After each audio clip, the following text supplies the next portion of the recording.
சாப்பிட்டு பார்க்கலாம். வணக்கம், எனக்கு பவானி அம்மா சமையல். இன்றைக்கி என்ன பார்க்க போகிறோன்னா, வெறும் பச்சரிசி மாவு வச்சு முறுக்கு எப்படி பண்ணுறது தான் பார்க்க போகிறோம். நம்ம இது கூட உளுத்த பருப்பு மாவு இல்லை பொட்டுக்கடலை மாவு எதுவும் சேர்க்க போகிறதில்ல. வெறும் அரிசி மாவை வச்சு வெள்ளை வெளியேன்னு முறுக்கு எப்படி பண்ணுறதுன்னு தான் பார்க்க போகிறோம். நல்லா மொறு மொறுன்னு கிறிஸ்பியாக எப்படி பண்ணுறதுன்னு பார்க்கலாம் வாங்க. முறுக்கு பண்ணுறதுக்கு நான் இதில் ஒரு கப்பு பச்சரிசி மாவு எடுத்துருக்கேன். இது வந்து வீட்டில் வச்ச பச்சரிசி மாவு. நீங்கள் கடையில் கிடைக்கிற மாவை வச்சு கூட முறுக்கு பண்ணலாம்.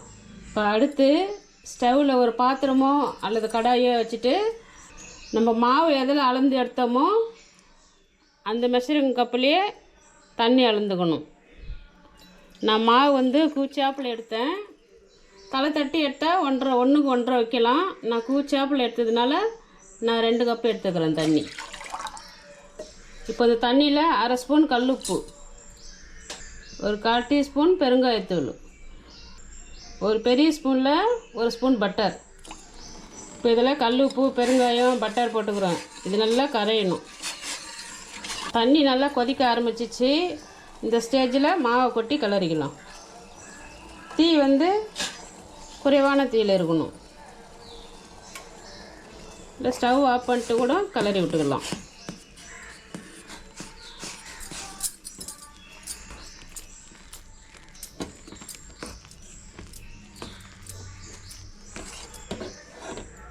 இந்த மாதிரி நல்லா கெட்டியாக வரும்.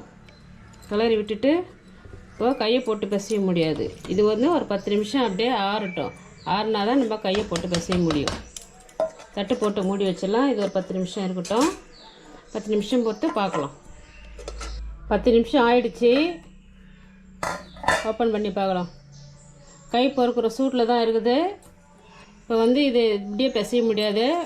இப்போ என்ன பண்ணணும், இந்த மாவை ஒரு அகலமான தட்டுலேயோ இல்லை ஒரு பேஷன்லேயோ கொட்டி நல்லா இந்த மாதிரி ஆற விட்டுடலாம். அப்போ தான் கை போட்டு பிசையறதுக்கு கரெக்டாக இருக்கும். இந்த மாவை நல்லா இப்படி கையை போட்டு பிசையணும். கை பொறுக்கிற சூட்டில் தாங்குது.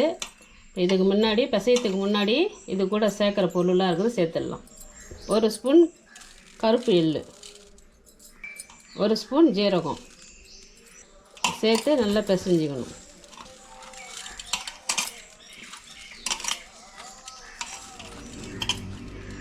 மாவு கூட கொஞ்சம் தண்ணி தேவைப்பட்டதுன்னா கொஞ்சமாக விட்டுக்கலாம். எனக்கு கொஞ்சம் தேவைப்படுது, நான் 1 ஸ்பூன் விட்டுக்கிறேன்.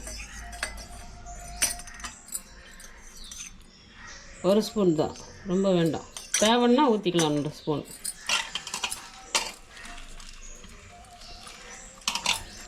மாவு நல்லா இந்த பதத்துக்கு பிசைஞ்சிக்கணும். இந்த மாதிரி இருந்தால் தான் புளியத்துக்கு ஈஸியாக இருக்கும். இதை கொஞ்சம் கொஞ்சமாக பிரித்து எடுத்துக்கலாம்.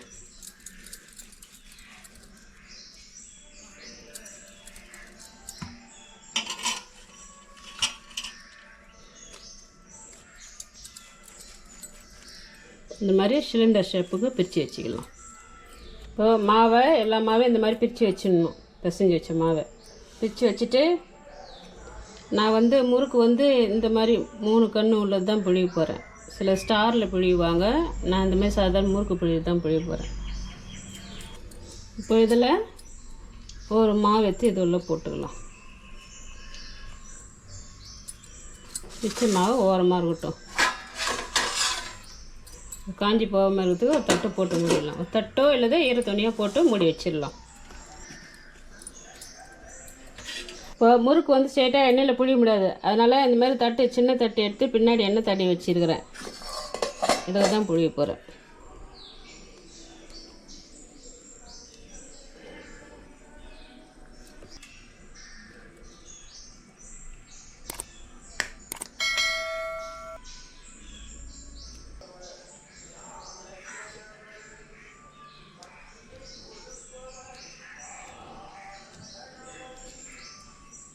இப்போது புழிஞ்சு வச்சுக்கிட்டு எண்ணெயில் போட்டுக்கலாம். எண்ணெயில் போகிறதுக்கு முன்னாடி எண்ணெய் காஞ்சிச்சா பார்க்கலாம்.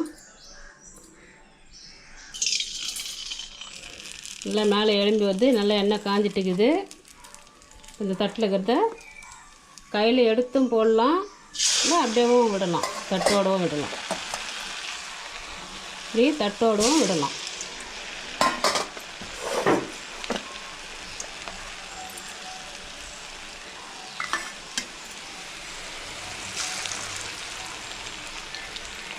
போடும்போது நிறைய பபிள்ஸ் வருது பாருங்கள். இப்போ உடனே கரண்டி போடக்கூடாது. இப்போ கொஞ்சம் பாதி பபிள்ஸ் அடங்கிருக்குது. இப்போது திருப்பி விட்டுடலாம் முறுக்கை.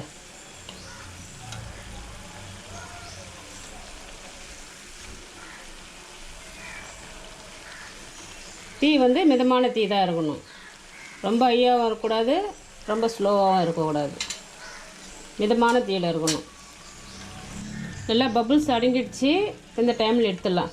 பாருங்கள், முறுக்கு நல்லா வெள்ளையாக இருக்குது. வெறும் நம்ம அரிசி மாவு மட்டும்தான் எடுத்துருக்கோம். உளுந்து மாவு சேர்க்கலை, பொட்டுக்கடலை மாவு சேர்க்கலை. ஒரு கப் பச்சரிசி மாவை வச்சு நம்ம இந்த முறுக்கை சுட்டுடுறோம்.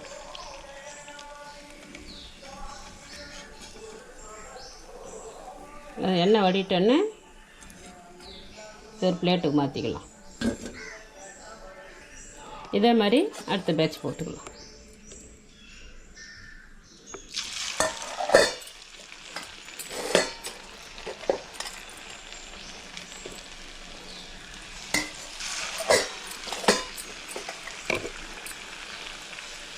இதே மாதிரி மீதி இருக்கிற மாவை முறுக்கு சுட்டுட்டு பார்க்கலாம்.